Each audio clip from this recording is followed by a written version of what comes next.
नमस्कार किसान भाइयों। आज हम चर्चा करेंगे गेहूं की फसल की सिंचाई और उसमें उपयोग होने वाली खाद के बारे में। सही समय पर सही सिंचाई और सही खाद प्रबंधन गेहूं की गुणवत्ता और उत्पादन को बढ़ाने में अहम भूमिका निभाता है। तो चलिए जानते हैं इस प्रक्रिया को सही तरीके से करने की पूरी जानकारी। दूसरी सिंचाई का सही समय और उसका महत्व क्या है, इसके बारे में समझ लेते हैं। गेहूं की फसल में दूसरी सिंचाई तब की जाती है जब फसल 40 से 45 दिन की हो जाए और उसमें जब कल्ले फूटने लगते हैं। यह समय फसल की ग्रोथ के लिए बहुत ही महत्वपूर्ण होता है। दूसरी सिंचाई क्यों जरूरी है, इसके बारे में समझ लेते हैं। दूसरी सिंचाई में कल्ले फूटने लगते हैं। यह फसल के उत्पादन को बढ़ाने में मदद करता है, जिससे ज़्यादा कल्ले उतना ज़्यादा उत्पादन प्राप्त होता है। पौधों की जड़ों का विकास इससे पौधों की जड़ों का विकास होता है, जिससे जड़ें मजबूत होकर मिट्टी से अधिक पोषक तत्व खींचती हैं और जितना हम पोषक तत्व प्रदान करते हैं वह हमें सारा लाभ पहुंचाता है। फसल की स्वस्थ ग्रोथ, पौधे धीरे धीरे हरे भरे और मजबूत बनते हैं, जो उनके कीट और बीमारियों से बचाते हैं। दूसरी सिंचाई के साथ सही खाद का उपयोग। दूसरी सिंचाई के दौरान पौधों को आवश्यक पोषक तत्व देना बेहद जरूरी है। इसके निम्नलिखित खादों का उपयोग हम कर सकते हैं। नाइट्रोजन के लिए हम यूरिया का उपयोग कर सकते हैं। इसके लिए हमें प्रति एकड़ 40 से 45 किलोग्राम यूरिया का प्रयोग करें। यूरिया को सिंचाई से पहले खेत में समान रूप से छिड़कें ताकि यह पानी के साथ अच्छी तरह से घुल जाए। उसके बाद हम सिंचाई करें, जिससे पोषक तत्वों डायरेक्ट पौधों की जड़ों में पहुंच सके। नेक्स्ट है खाद नंबर 2, फास्फोरस तथा पोटास।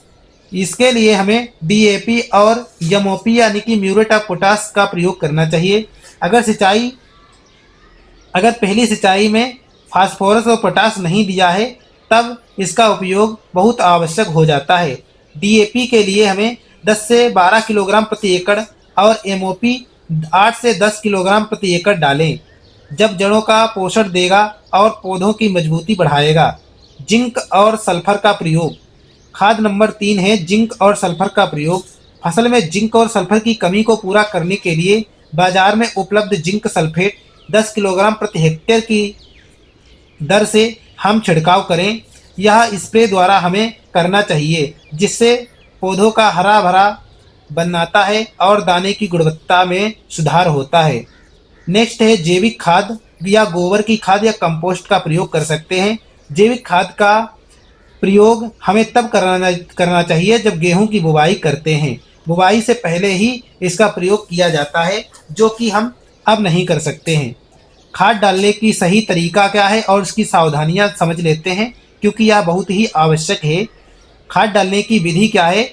खाद का सही छिड़काव से पहले पूरे खेत में समान रूप से छिड़कें। उसके बाद खाद डालने के बाद हल्की सिंचाई करें ताकि पोषक तत्वों को जड़ों तक पहुंच सके। सावधानियां, अधिक खाद का उपयोग ना करें, यह फसल के लिए नुकसानदायक हो सकता है और हमारी फसल इससे पीली हो सकती है, जल सकती है। नेक्स्ट है सुबह या शाम को सिंचाई करें, दोपहर के समय पानी नहीं देना चाहिए। नेक्स्ट नंबर 3, यदि संभव हो तो सिंचाई से पहले मिट्टी की जांच कराएं। अगर आपका ज़्यादा गेहूं है और उसमें खाद या पोषक तत्व की कमी है, तो हमें इसे पहले ही करना चाहिए। इसी की जांच करानी चाहिए और देखना चाहिए किस पोषक तत्व की हमारे खेत में कमी है, तो उस पोषक तत्व की हमें खाद डालनी चाहिए, जिससे पोषक तत्व की आपूर्ति हो सके। नेक्स्ट है नंबर 4, सस्ती और मिलावटी खाद से बचें। यह फसल को और मिट्टी दोनों को बर्बाद कर सकता है और हानि पहुंचा सकता है। बहुत सी लोकल कंपनियां हैं जो हमें रजिस्टर्ड कंपनी की खाद डालना चाहिए, जैसे इफको, क्रिप्को वगैरह की हमें खाद खरीदना चाहिए। नेक्स्ट है अच्छे उत्पादन के लिए अन्य सुझाव क्या है। सिंचाई के बाद फसल पर रोगों का ध्यान दें। यदि किसी तरह की बीमारी या कीट दिखाई दे तो उसे तुरंत उपचार करें या केमिकल का उपयोग कर सकते हैं। खरपतवार के लिए हम निराई गुड़ाई या इसके लिए भी केमिकल का उपयोग कर सकते हैं। यह खरपतवार हमें सिंचाई से पहले ही खेत से निकाल देने चाहिए। नेक्स्ट है नंबर 3, खेत में जल जमाव ना होने दें, यह फसल को नुकसान पहुंचा सकता है। खेत में देखा होगा जल जमाव जब हो जाता है तो फसल बढ़ती नहीं है, यानी कि इसमें बढ़वार नहीं होता है। इसके लिए हम इसमें कम से कम पानी लगाएं, हल्का पानी देना चाहिए दूसरी सिंचाई के समय। नेक्स्ट है किसान भाइयों, गेहूं की फसल में दूसरी सिंचाई और सही खाद का उपयोग आपको बेहतर बनाने का महत्वपूर्ण कदम है। यदि आपको यही सही समय पर सही प्रक्रिया और स्वस्थ पौधे रहेंगे तो आपकी मेहनत रंग लाएगी।